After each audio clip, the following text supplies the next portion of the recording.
नलपाकदर्पण. आज विदुलाच किचनमध्ये खरोखरच काहीतरी वेगळं, काहीतरी हटके आहे. काय आहे बघू. हे काय आहे तेही बघू आणि या संदर्भाने मी काय बोलणार आहे तेही तुम्ही ऐका. दरवेळेसच मी काहीतरी रेसिपीज घेऊन येते, त्यामुळे यावेळेस म्हटलं काहीतरी वेगळं करावं. सारखे काही खात बसायचं, कधीतरी खाण्यावर बोलू पण ना आपण. म्हणून आज विदुलाच किचन समथिंग हटकेमध्ये एक अतिशय हटके असं मी बोलणार आहे. त्यासाठी तुम्हा सगळ्यांचं मनापासून विदुलाच किचन समथिंग हटकेमध्ये पुन्हा एकदा स्वागत. जनरली कसं असतं ना की माणसाचं दोन प्रकारची माणसं असतात असं म्हणू. एक जगण्यासाठी खातात, दुसरी खाण्यासाठी जगतात. I am the second one. वेगवेगळं काहीतरी अनुभवावं, वेगवेगळं काहीतरी करावं, आपल्या घरातल्या आपल्या प्रेमाच्या मंडळींना करून खाऊ घालावं, हा अट्टहास जवळजवळ 90% भारतीय स्त्रियांना असतो. आणि in that case I feel proud की मी त्या 90% येते. युनिक वगैरे व्हायची काही हौस नाही आहे मला. असं का म्हणते मी, हे काय बोलते आहे, आज मध्येच काय वेगळं आहे, पदार्थ न दाखवता काय आहे सांगते. मला स्वतःला वेगवेगळ्या प्रांतातले देशातले पदार्थ शिकायची खूप आवड आहे. बेसिकली स्वयंपाकघरात फार वेळ मिळत नाही, कारण मला ओळखणाऱ्या बहुतेकांना माहिती आहे की माझी स्वतःची नापासांची शाळा आहे पुण्यामध्ये, सदाशिव पेठेमध्ये. केवळ नापास विद्यार्थ्यांना तिथे प्रवेश मिळतो आणि अतिशय शाळासुद्धा खरं तर अतिशय हटके असल्यामुळे त्या शाळेसाठी जास्त वेळ द्यावा लागतो. जी मुलं नापास झालेली असतात, शिक्षणाच्या प्रवाहाबाहेर गेलेली असतात, त्यांना त्या शाळेत प्रवेश मिळतो. त्यामुळे त्यांच्याकडे कॉन्सन्ट्रेशन असणं हे अगदी स्वाभाविक आहे. झालं काय की हे सगळं कोरोना वगैरे प्रकरण आलं, लॉकडाऊन वगैरे सुरू झालं आणि मी घरी बसले. आयुष्यात प्रथम मी इतके दिवस घरी बसले. पहिले 8 दिवस छान वाटलं. चला लेकीबरोबर, आईबरोबर, नवऱ्याबरोबर, त्याच्याबरोबर नाही फार वेळ मिळत. पण वेळ मिळतोय तर तो सत्कारणी लावावा म्हणून आम्ही तिघांनी खूप गप्पा मारल्या.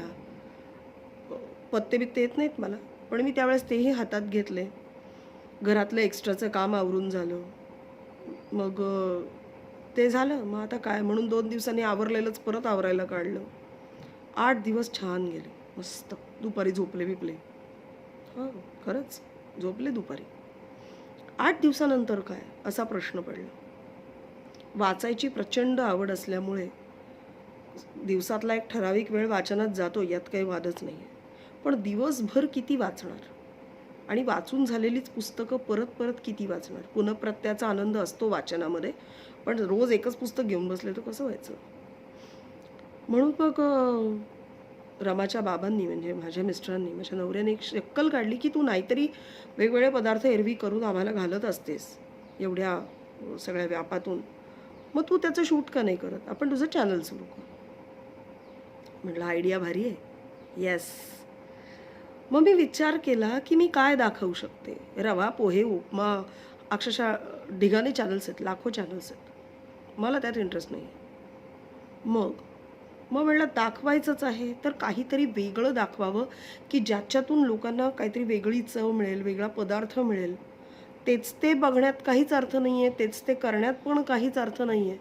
आणि म्हणून मी असं ठरवलं की देशोदेशीच्या, प्रांतोप्रांतीच्या काहीतरी वेगळ्या रेसिपीज, काहीतरी वेगळे पदार्थ तुमच्याकडे मी घेऊन यायचे. ह्या सगळ्या विचारांती काही नावं मी निश्चित केली. ते पदार्थ करून दाखवलेही. अजूनही भरपूर आहे यादी, नाही तर तुम्हाला वाटेल बाई निरोपाचं भाषण करते काय. अजिबात नाही. अजून खूप मला दाखवायचं आहे. खूप प्रकारचे तुम्हाला पदार्थ करून दाखवायचे आहेत. खूप वेगवेगळ्या गोष्टी तुम्हाला सांगायच्या आहेत. पण एकच एक गोष्ट करणं माझ्या स्वभावात नाही. अति ते केलं की मोनोटोनस व्हायला लागतं. म्हणून म्हटलं आता झालं 20-एक व्हिडिओ झाले ना पदार्थांचे, आता थोडंसं खाण्याविषयी बोलू. मग अशी म्हटलं तसं काही माणसं ही जगण्यासाठी खातात. त्यांच्याशी आपल्याला काही फार देणं घेणं नाही आहे. पोट भरणं, उदर भरणं एवढाच काय तो हेतू असतो. माझा हेतू उदर भरणं हा नाही. माझा हेतू मन भरण, नजर भरण असा आहे. मनाला भावतील, नजरेला भावतील, सुंदर दिसतील, जीभ देखील खुश होईल असे पदार्थ तुमच्यासमोर आणायचे ठरले. आणि मग लक्षात आलं की झाले आता बरे 20 एक पदार्थ झाले, दाखवून झाले. आणि रिस्पॉन्सही एवढा प्रचंड मिळाला.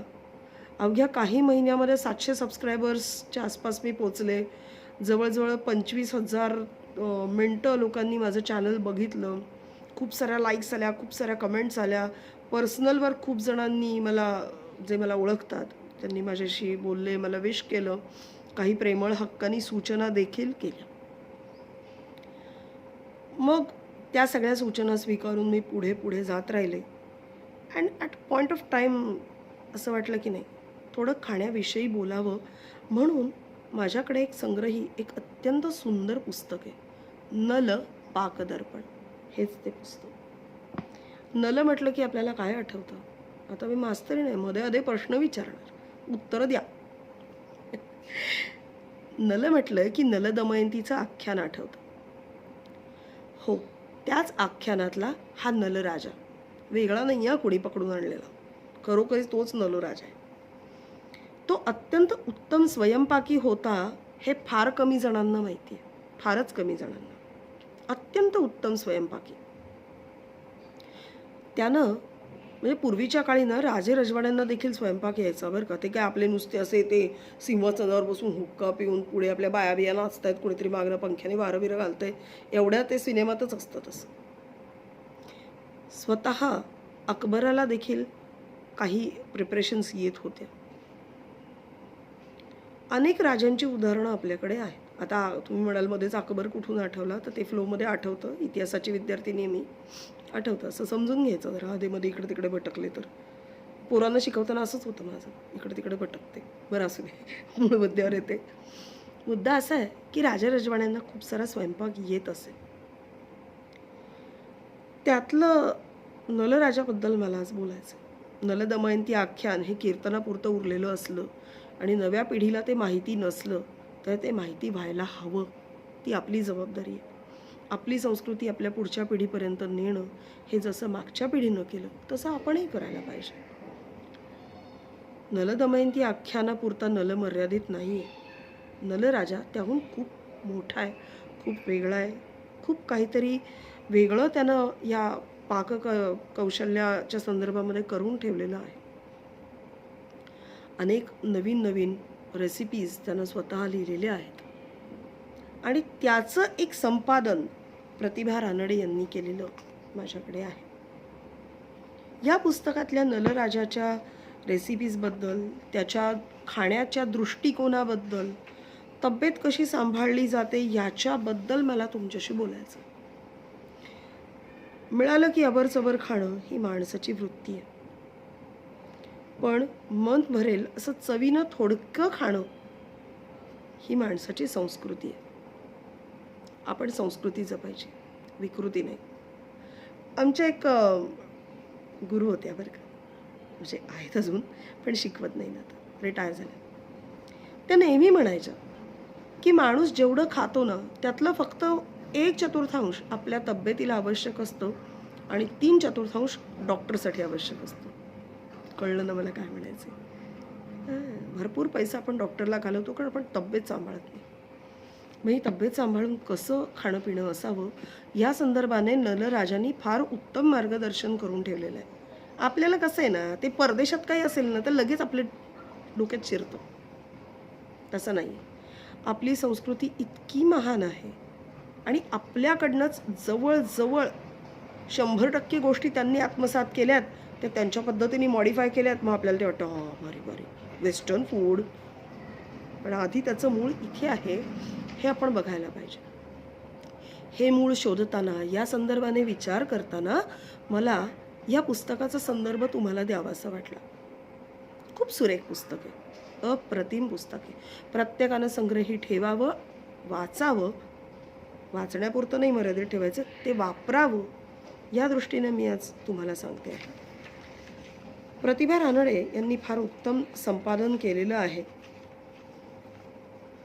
आपल्या देशामध्ये खाण्यापिण्याबरोबरच त्याची सजावट ही किती महत्त्वाची होतीच, खूपच महत्त्वाची होती. आधी माणूस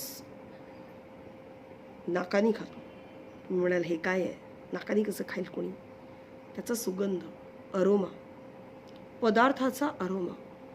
जेव्हा आपण तूप जिऱ्याची फोडणी करतो ना, त्याचा जो काय सुगंध दरवळतो ना, तेव्हा आपण तो पदार्थ अनुभवत असतो, वासाने अनुभवत असतो.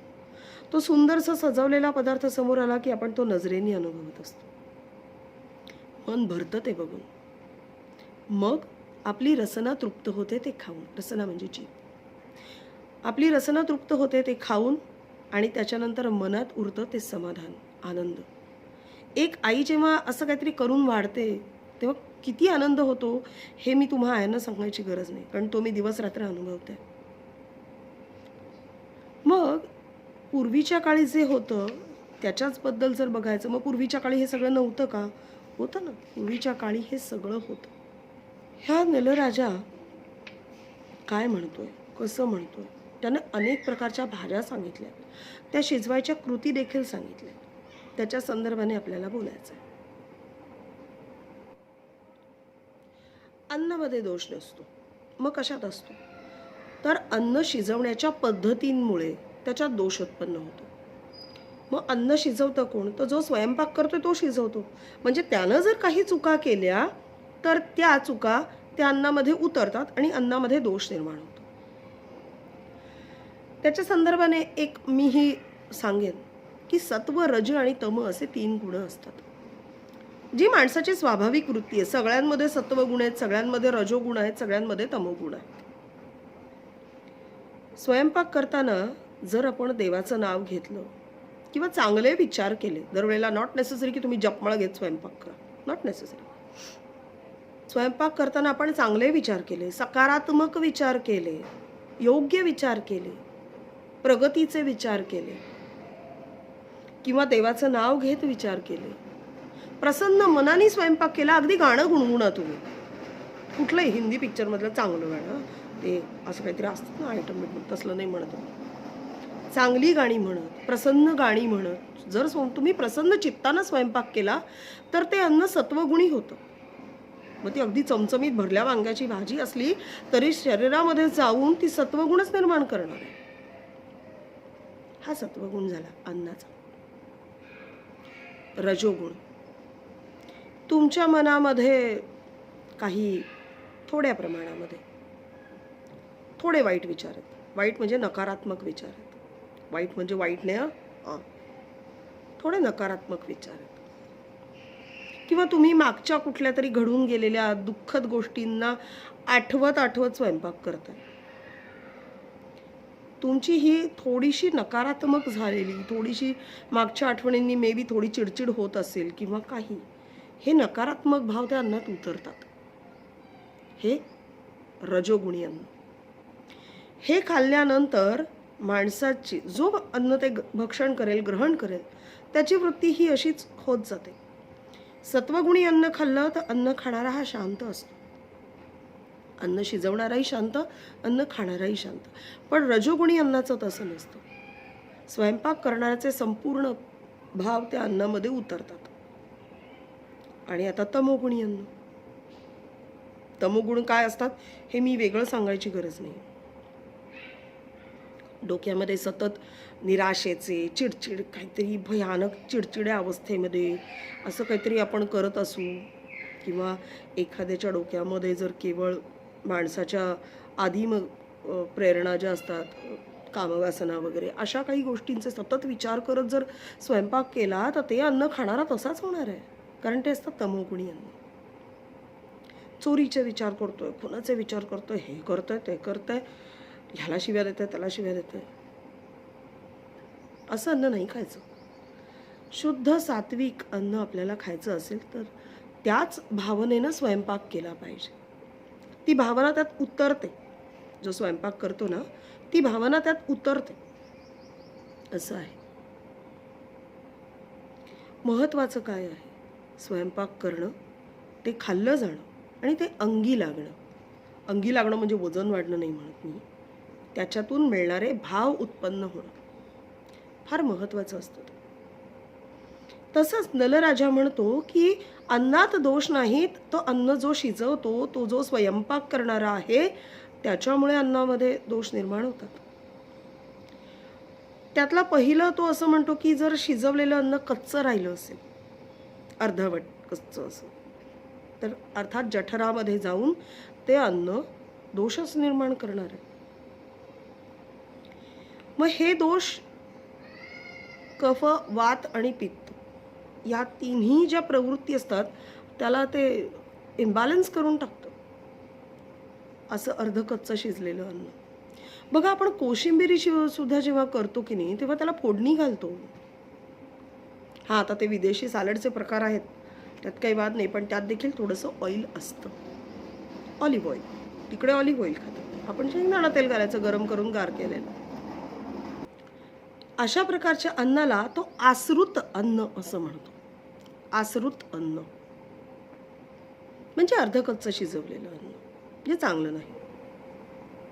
मग आहे पौच्छिक अन्न. पौष्टिक नाही म्हणते मी, पौच्छिक. नीट ऐका, सवय ना बोलायची. पौच्छिक अन्न, अति शिजवलेलं अन्न. चाललंय आपलं, चालू दे.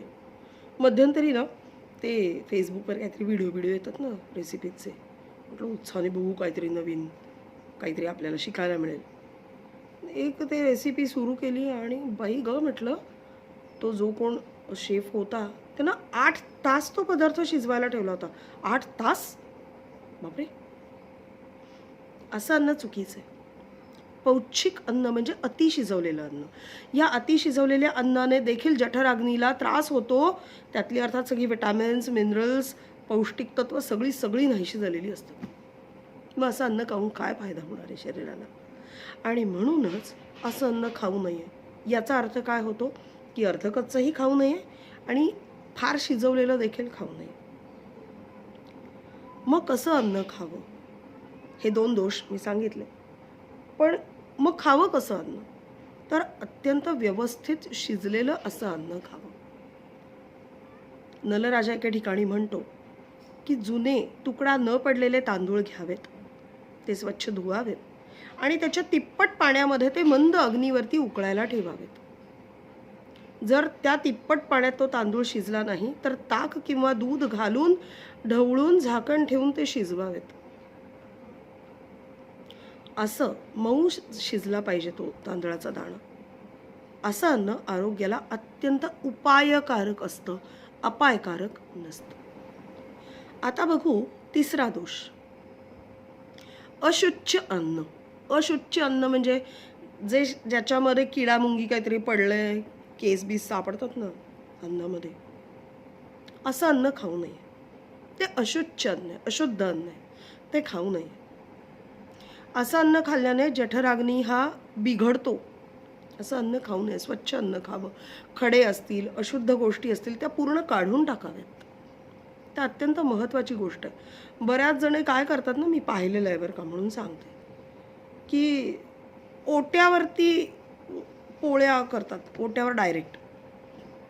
म्हणजे स्वच्छ धुत असतील ओटा, स्वच्छतेबद्दल मला आत्ता बोलायचं नाही आहे, त्याच्यासाठी नंतर बोलते मी. पण डायरेक्ट ओट्यावर? अरे थोडं तरी ठेवा यार. एक स्वच्छ पोळपाट घ्या, तो रोज वापरायच्या आधी आणि वापरल्यानंतर धुवून घ्या. एक लाटणं चांगलं वापरायच्या आधी वापरायनंतर धुवून घ्या. किती वेळ लागतो या प्रोसिजरला? 1 मिनिट. आपण आयुष्यातला 1 मिनिट नाही काढू शकत स्वच्छतेसाठी? डायरेक्ट ओट्यावर? अरे म्हटलं काय आहे? त्या घरात मला जेवण गेलं नाही. मी खरंच सांगते, मी पोळी खाल्लीच नाही.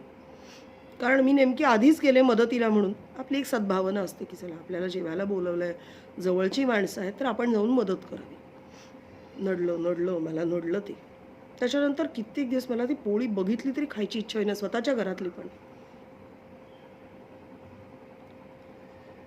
म्हणजे स्वच्छता ही कशी असावी तर त्याच्या संदर्भाने बोलणारे, पण निदान ओट्यावर तरी करू नये. हे अशुच्च अन्न झालं, अशुच्च अन्न. दुसरा म्हणजे चौथा एक त्याने दोष सांगितलाय, क्वभितान्न अन्न. म्हणा बरं पटकन 10 वेळा. क्वभितान्न अन्न म्हणजे अगदी एवढेच तांदूळ घ्यायचे आणि त्याला चांगला हांडाभर पाणी घ्यायचं. म्हणजे थोडक्यात काय की म्हणजे त्याला शिजल्यानंतर काही स्वतःचं अस्तित्वच उरणार नाही आहे. प्रमाण हे स्वयंपाकात अत्यंत महत्त्वाचं असतं. जिथे प्रमाण नाही तिथे हे क्वभितान्न असतं. प्रमाण नाही तिथे हे क्वभितान्न असतं. असं अन्न खाऊ नये ना, चांगलं नसतं ते. अन्नाचे हे 4 दोष झाले. आता आपल्याला 5वा दोष बघायचा आहे. शुष्कान्न. शुष्क म्हणजे कोरडं. कोरडं असं अन्न खाऊ नये. जे रसदार नसेल असं खाऊ नये. कारण त्याच्यामुळे जठराग्नी प्रदीप्तच होत नाही.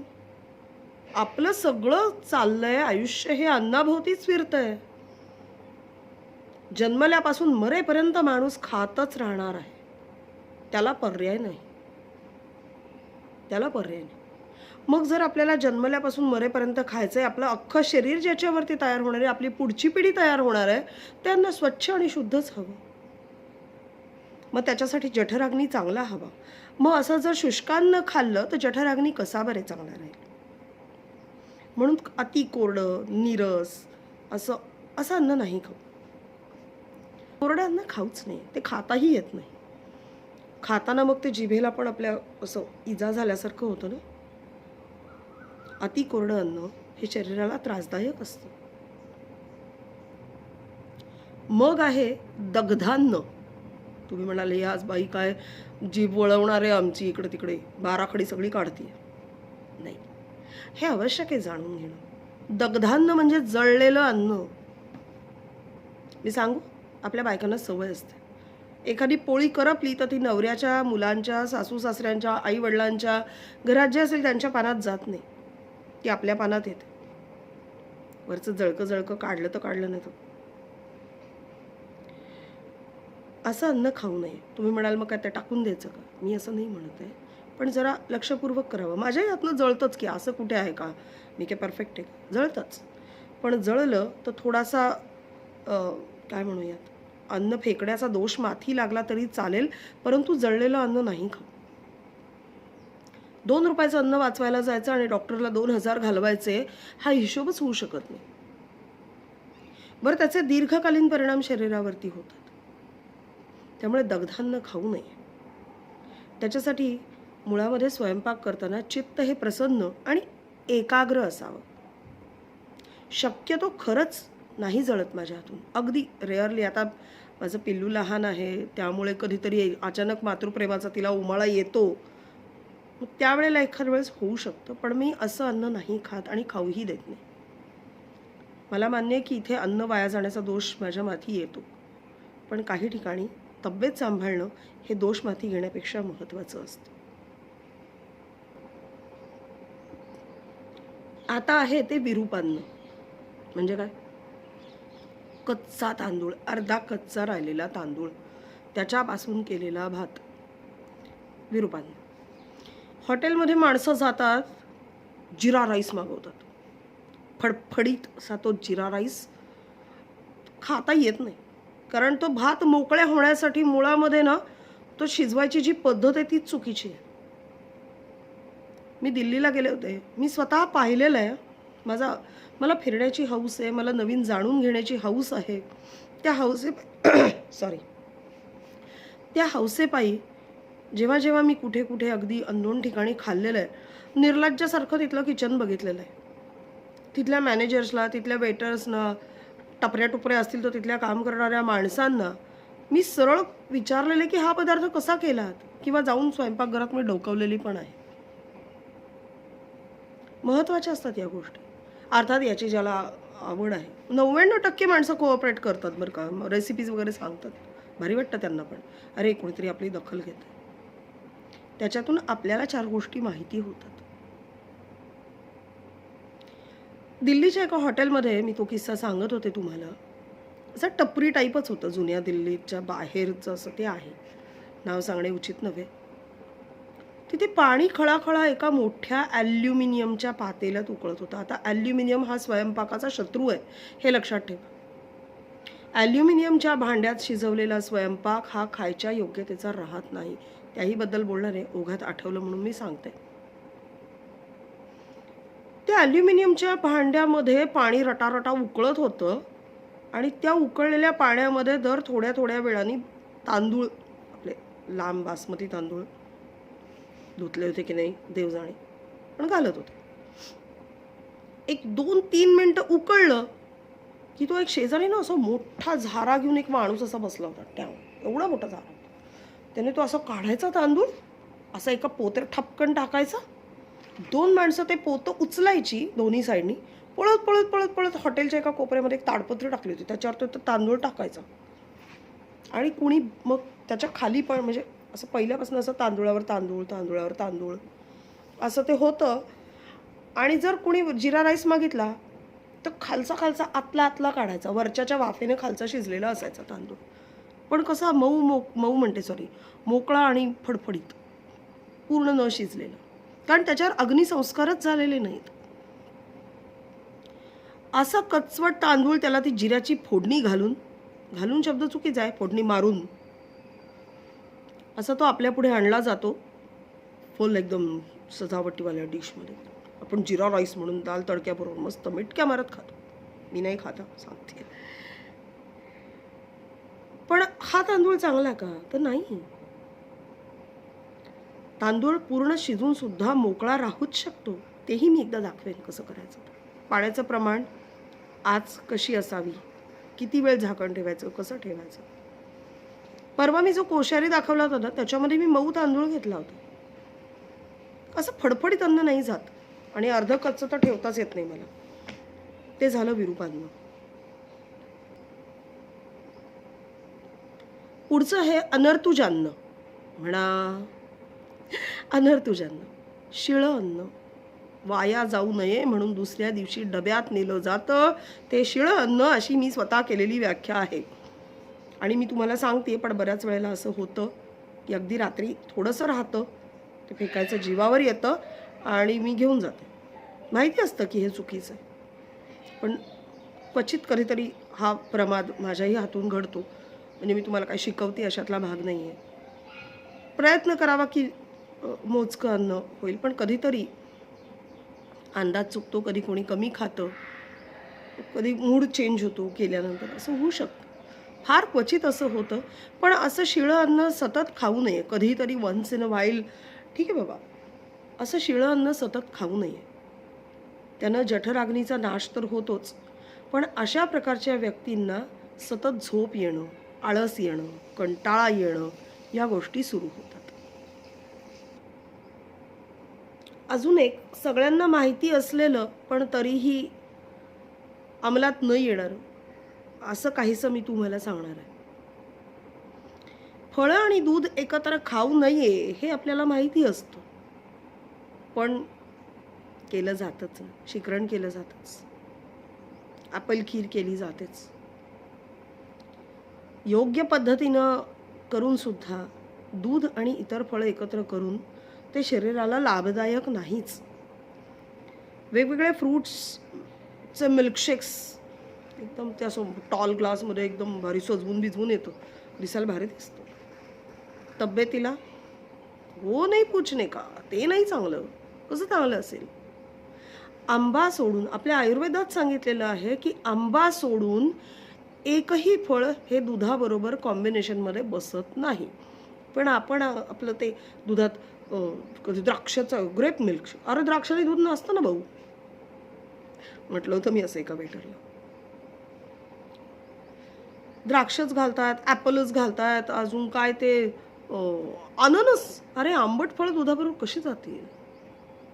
आंबा हे एकमेव असं फळ आहे की जे दुधाबरोबर अमृतकर आहे. त्यानं अत्यंत उत्तम असा लाभ तब्येतीला होतो. ज्यांचं वजन वाढत नाही त्यांना वजन वाढीसाठी आंबा आणि दूध एकत्र घेणं हे अत्यंत फायदेशीर आहे. आंबा हा मुळातच सत्वगुणी फळ आहे, तेच फक्त दुधाबरोबर जातं. मी स्वतः सामिष अन्न म्हणजे नॉनव्हेज खात नाही, परंतु त्यातल्या काही गोष्टी माहिती जरूर आहेत ना, म्हणजे मला खात नसले तरी त्यात डोकं घालून ते काय आहे ते बघायची भयंकर एक उत्सुकता असते बरं का. आणि मला किळस-बिळस काही वाटत नाही बघायला. काही-काही नाही ते असं इकडे दिसलं तरी इकडच्या दाराने पळून जातात. इतकं काही नाही. ते शेवटी अन्नच आहे. आपण खात नसलो म्हणून काय झालं? दुसऱ्याचं ते अन्नच आहे आणि अन्नाची किळस करू नये. ती देवताच आहे. तर ते विषय चालला होता की नॉन-व्हेज करताना मी बघते असं काय चाललंय. दूध, दही हे सामिष अन्नाबरोबर म्हणजे नॉनव्हेज बरोबर जात नाही. कॉम्बिनेशन नाही. असं एकत्र केलेलं अन्न पोटामध्ये गेल्यानंतर त्याचे परिणाम दाखवणारच आहे. असं म्हणतात की म्हणजे चूक भूल देणे घेणे. पण काही सामिष खाणाऱ्या व्यक्तींनी हा व्हिडिओ बघितला आणि मी जर कुठे बोलताना चुकले असेल तर प्लीज कमेंट बॉक्समध्ये सांगा मला की मटणाच्या सेवनानंतर अन्न खाल्ल्यानंतर ते मटण खाल्ल्यानंतर दूध पिऊ नये असं म्हणतात. तसंच माशांबरोबर दही खाऊ नये असं म्हणतात. कारण ते विरुद्ध अन्न आहे. ते विरुद्ध अन्न आहे. मग असं विरुद्ध अन्न पोटामध्ये गेलं की ते दोष उत्पन्न करतंच. अशा विरुद्ध अन्नाने काय होतं तर त्वचारोग होतात. त्वचारोग ही खरंच घाणेरडी गोष्ट आहे. म्हणजे बघणाऱ्यालाही घाणेरडं आहे आणि सहन करणाऱ्याला त्याहून घाणेरडं आहे. दूध आणि केळं एकत्र खाण्याने कोड होतं त्वचेला. म्हणजे कोड म्हणजे हा काही खरं किळस करण्याचा किंवा कशाचा आजार नाही. तो त्वचेचा आजार आहे. त्याच्यामध्ये मेलॅनिन हे नष्ट व्हायला लागतं आणि मग ते कोड त्वचेवरती येतं. समाजामध्ये अशा माणसांचा रागराग केला जातो. ते अजिबातच उचित नव्हे. आपल्यासारखीच माणसं आहेत. परंतु ते एकत्र खाऊ नये. तो काय दागिना नाही मिरवायला. कशाला ओढवून घ्यायचं आहे असं आहे. दिलीप वेंगसरकरांबद्दल सगळ्यांना माहिती आहे. माहिती आहे ना? फार मोठे क्रिकेटर आहेत. मी फॅन आहे क्रिकेटची. कधीतरी क्रिकेटबद्दल पण बोलणार आहे मी तुमच्याशी. क्रिकेट असलं ना की दुसरं काही खिचडी टाकते मी. काही पदार्थ करत नाही. खिचडी टाकायची टाकून. जळवत नाही आपण लक्ष असतं. नाही तर म्हणाल दगधान्य खायला घालते का काय? नाही. मूळ मुद्दा असा आहे की दिलीप वेंगसरकरांचं नाव इथे का आलं? पूर्वी त्यांना फूड पॉयझनिंग झाल्याचं माझ्या ऐकिवात आलं होतं आणि मला असं कळलं की माशाच्या अन्नानंतर त्यांच्या पोटामध्ये दही किंवा दूध काहीतरी गेलं असेल. त्यामुळे त्यांना ते विषबाधा झाली अन्नातून असं माझ्या ऐकिवात आलं होतं. पण ते ऐकिवातल्या गोष्टी असल्या तरी प्रत्यक्षात देखील मी ते पाहिलेलं आहे. आमच्या ओळखीतले एक जण माशानंतर त्यांनी काहीतरी ते फ्रूट सॅलड समथिंग काहीतरी खाल्लं आणि भयानक आजारी पडले. उलट्या जुलाब तिथं झालं. प्लस त्यांना एक असा स्किन डिसीज झाला जो रेअर होता. अजूनही त्या त्याच्याशी झुंजतात. आजूबाजूच्यांनी वाळीत टाकल्यासारखं केलं इतका आता असा विचित्र स्किन डिसीज बघून. अन्न खावं पण ते विरुद्ध खाऊ नये. चांगलं खावं. बरोबर ना? चांगलं अन्न खावं. सात्विक शुद्ध अन्न खावं. विरुद्ध आहार खाऊ नये. शेवटी महत्त्वाचं काय आहे की आपली तब्येत महत्त्वाची आहे. आपल्याला जगायचं आहे. खूप साऱ्या गोष्टी अचीव्ह करायच्या आहेत. आपल्या पुढच्या पिढीला आपल्याला खूप काही देऊन जायचं आहे. मग जर आपण चांगलं अन्न खाल्लं नाही तर आपण त्या पुढच्या पिढीला काय देणार आहोत? काहीच देऊ शकणार नाही आपण त्यांना. उलट आपली सेवा त्यांना करायला लागेल. हे असं काहीतरी अवतार देहाचा करून घेतला तर. महत्त्वाचं काय आहे? अन्नाची शुद्धता. आता स्वच्छतेबद्दल बोलणार आहे मी थोडंसं.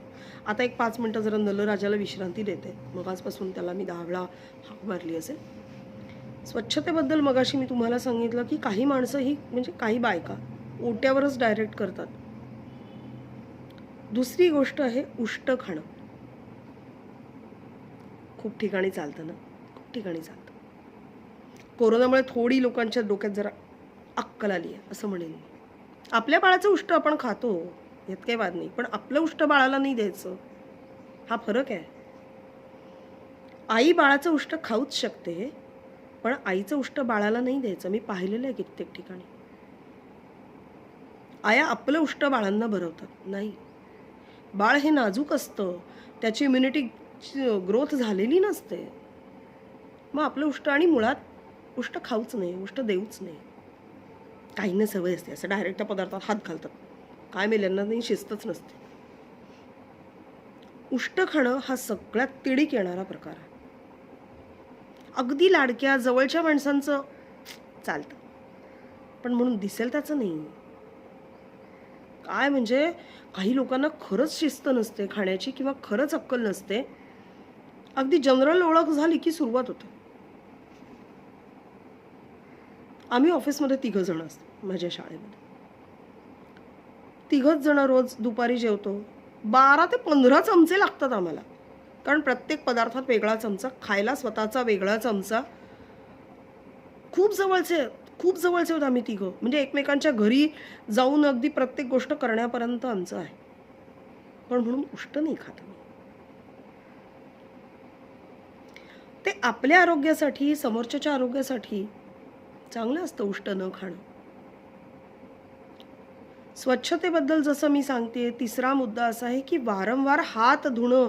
सध्या तर ते फार गाजतंय कोरोनामुळे. पण ही तर आपली आधीचीच संस्कृती आहे ना. यात वेगळं सांगण्यासारखं काहीच नाहीये. वारंवार हात धुणं. मला तर सवय आहे, तुम्ही कधीतरी खरंच येऊन बघा मंडळी. मिठाच्या बरणीत चमचा असतो, हात नाही घालत मी. मिठाच्या बरणीत चमचा असतो आणि चमच्यानं मीठ घातलं तरी मला हात धुवायची सवय आहे. रेसिपीज करताना, स्वतःच्या हे करताना काय म्हणतात, किचनमध्ये करताना, तुम्हाला दाखवताना एखाद्या पदार्थाला हात लागतो, पण तो हात लगेच मी धुते. ते कॅमेऱ्यासमोर नाही दाखवत, पण हात धुतला जातो. वारंवार हात धुणं ही अत्यंत चांगली सवय आहे. ह्यातला हात त्यात, त्यातला हात त्यात, दुधाला लागतात खरकटे हात. मुळामध्ये अत्यंत स्वच्छ हाताने केलेला स्वयंपाक हा सत्वगुणीच होतो. काही काही महिन्यांपूर्वी थोडी तब्येत डिस्टर्ब झाली होती. त्यावेळेला मी एकांकडनं, काही महिने नाही, झाली वर्ष झाली असतील त्याला, झाले बरीच वर्ष झाली, मी पोळ्या मागवल्या. ते खाताना मला ते असं नाही, मला ते असं सेन्सेशन झालं की हे नाही योग्य. मग मी ज्यांच्याकडनं मागवलं तर त्यांच्या घरी टपकले. पालथ्या हाताने घाम पुसून एकीकडे पोळ्या चालल्या होत्या. खा, घामयुक्त पोळ्या. किळस आली ना, मला किती आली असेल विचार कर. त्या क्षणी मी त्यांच्याकडनं घेणं बंद केलं. फेमस आहे आमच्या मैत्रिणींमध्ये हा किस्सा. अरे काय यार, तुम्ही दुसऱ्याला देताय म्हटल्यानंतर तुम्ही अधिक स्वच्छता बाळगायला हवी. अधिक स्वच्छता ही प्रत्येकाला जमलीच पाहिजे अशी गोष्ट आहे, जमायलाच हवी. वारंवार हात धुणं, हात पुसायचे नॅपकिन वेगळे असणं, भांडी पुसायचे नॅपकिन वेगळे असणं, हे फार महत्त्वाचं आहे. मग त्याचे कलर वेगवेगळे घ्या. खंडीवर कलर्स आहेत बाजारामध्ये, कलर्स घ्या वेगवेगळे, बरोबर. अजून स्वयंपाकाची भांडी स्वच्छ धुतलेली असणं आणि ती वापरताना पुन्हा धुवून घेणं, याला आळस करून नाही ना चालणार. कसं चालेल बरं? नाही चालणार. स्वच्छतेचा हा भागच आहे. रोजच्या रोज ओटा माझ्याकडे 3 वेळा धुतला जातो, प्रॅक्टिकली 3 वेळा.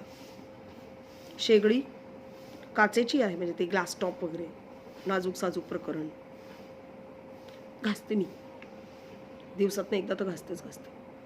आणि बाकीच्या वेळेला कॉलिननी आणि ओल्या फडक्याने स्वच्छ पुसून घेते. सकाळी नाश्त्याचं झाल्यावर, दुपारचा स्वयंपाक, रात्रीचा स्वयंपाक, याच्यानंतर ही स्वच्छता व्हायलाच हवी.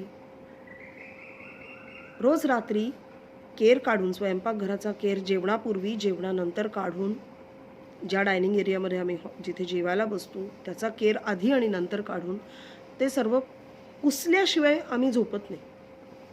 ही रोजची हाताला लागून गेलेली सवय आहे. कसं आहे ना, स्वच्छतेची सवय ही सुरुवातीला त्रासदायक होते, पण एकदा ते भिनलं ना अंगात की मग ते भिनतंच नाही, म्हणजे ते झालंच पाहिजे असं होतं. फार रेअरली असं होतं, फार रेअरली, म्हणजे अगदी अतिच पार असं दमून असं झालेलं असेल, पार रात्रीचे 11:30-12 वाजले असतील तर क्वचित राहतं. भांडी स्वच्छ करायला माझ्याकडे घरकाम मदतनीस मावशी नाहीत. त्यामुळे आमची भांडी आम्ही स्वतःच स्वच्छ करतो आणि कधीही सिंकमध्ये भांडं दिसणार नाही. पडलं की स्वच्छ करायचं. असं ढीग साठलाय, मग त्याचं असं घेऊन बसलेत आणि घासत बसलेत आणि त्याचे असे लाईव्ह फेसबुक केलेलं होतं मध्यंतरी. हो खरं आहे. काही काही बायकांना सवय असते, अशी ढीग साठवत राहतो बाई तो असा वरच्यांच्या घरात जाईपर्यंतचा असं साठवत राहतो आणि मग एकदम घासायला काढतात आणि मग हे दुखलं ते दुखलं करत बसतात. खरं हे पाहिलेल्या गोष्टीत. अनेक ठिकाणी जाण्याचा योग येतोच. काही ठिकाणी नाईलाज असतो, जावं लागतं. पण आधी मी खरंच बघते स्वयंपाकघर. म्हणजे ओळखीचे जनरल असतील तर अगदी आपले लाडाचे घरातले माहितीतले त्यांच्या स्वयंपाकघरात मदती करता डोकवते मी. हां, ते असं मला आवडतं असं मध्ये मध्ये लुडबुड करायला. आपली माणसं असतात ना, खपावून घेतात आपली लुडबुड. पडावं की मध्ये जरा, करावी मदत आपल्या मैत्रिणींना, चालतं. सांगायचा मुद्दा काय मंडळी, की स्वयंपाकघरात वावरण्याचे काही नियम असतात. अंघोळ केल्याशिवाय स्वयंपाक करू नये हा त्यातलाच एक नियम आहे. हा नियम म्हणजे ॲक्च्युली कसं आहे ना, की काम सगळं सांभाळून नोकरीला बिझनेसला पळणाऱ्या माझ्यासारख्या बायकांना दरवेळेला पाळणं म्हणजे नाही शक्य होत. पण किमान हातपाय तोंड स्वच्छ साबणाने धुतलेले असणं आणि रात्रीचे कपडे बदललेलं असणं सकाळी स्वयंपाक करताना फार महत्त्वाचं आहे. अगदी सागरसंगीत अंघोळ करून नाही जाता आलं तरी एवढं तर आपण करूच शकतो. एवढा मधला मार्ग आपण पाळूच शकतो ना. कारण बरोबर आहे, दिवसभर बाहेर जायचं असतं, अंघोळ केल्यानंतर स्वयंपाक केला तर तो असा तो अवतार होतो सगळा, असा तो अंगाला त्या स्वयंपाकाचा एक विशिष्ट दर्प येतो. आपल्याला कळत नाही, समोरच्याला कळत असतं. त्यामुळे स्वयंपाक करून अंघोळ करून छान फ्रेश ऑफिसला जाणं ते छान असतं. पण किमान सकाळी सकाळी स्वयंपाक करायच्या आधी नसेल अंघोळ करणं जमत तर हातपाय स्वच्छ साबणाने धुवून, तोंड साबणाने धुवून, ब्रश करून ॲटलिस्ट रात्रीचे कपडे बदलणं एवढं तर आपल्या हातात नक्की असतं. पडू दे की ढीग, सगळ्यांच्या घरी खंडीभर हल्ली मशीन्स असतात ती. सो स्वच्छता महत्त्वाची, अन्नात दोष नसणं महत्त्वाचं. म्हणून म्हटलं आज जरा थोडंसं तुमच्याशी हे सगळं बोलावं. सारखंच काय ते आपले पदार्थ टाळक्यावर मारायचे समोरच्याच्या. आज मी हे केलं, आज मी ते केलं. कधीतरी स्वयंपाकालाही सुट्टी द्यावी आणि तोंडाचा पट्टा चालू ठेवावा, खाण्यासाठी नव्हे, बोलण्यासाठी. आणि बेसिकली ह्या सगळ्या ह्याच्यामध्ये संवाद साधणं मला पूर्वीपासूनच आवडतं. कारण शाळेमध्ये माझ्या विद्यार्थ्यांशीही मी संवाद साधतच असते. जेवढा जास्त संवाद होतो तेवढा जास्त काय म्हणू त्याला आपण, रापो वाढतो. हल्लीचा शब्द रापो. दोन गोष्टी होतात संवादाचे, दोन फायदे. एक तर माणसं जोडली जातात आणि दुसरं आपलं मन मोकळं होतं. मी किती दिवस हे मनात ठेवणार आहे की मला नलराजाने सांगितलं आहे, मग मला ते तुम्हाला सांगायचं आहे, असं सांगायचं आहे, भविष्यातच कसं ठेवणार मी. म्हणून शेवटी म्हटलं सांगावंच. अजून येणार आहे मी, म्हणजे ह्या एकाच व्हिडिओमध्ये मी नलराजा काही आटोपलेला नाही आहे. खूप महत्त्वाचं, खूप काय काय काय काय त्याला सांगितलेलं आहे आणि ते मला तुम्हाला सांगायचं आहे. पण एका वेळेला एवढं नाही बोलता येत. दमले मी बोलून बोलून. नाही, दमले नाही. बोलणं हा माझा व्यवसायच आहे शिक्षिक असल्यामुळे. पण एका वेळेला किती ज्ञानामृत पाजायचं समोरच्याला, बस की. म्हणून म्हटलं आज काही गोष्टी सांगाव्यात, थोड्या पुढच्या व्हिडिओमध्ये सांगाव्यात, थोड्या त्याच्या पुढच्या व्हिडिओमध्ये सांगाव्यात. इन ऑल काय, मी काही नलराजाचा पिच्छा एवढा सोडणार नाही आणि तुमचं तर मुळीच नाही. तो नलराजांना असा तुमच्या घरात येऊन बसेल इतकं मी सांगणार आहे.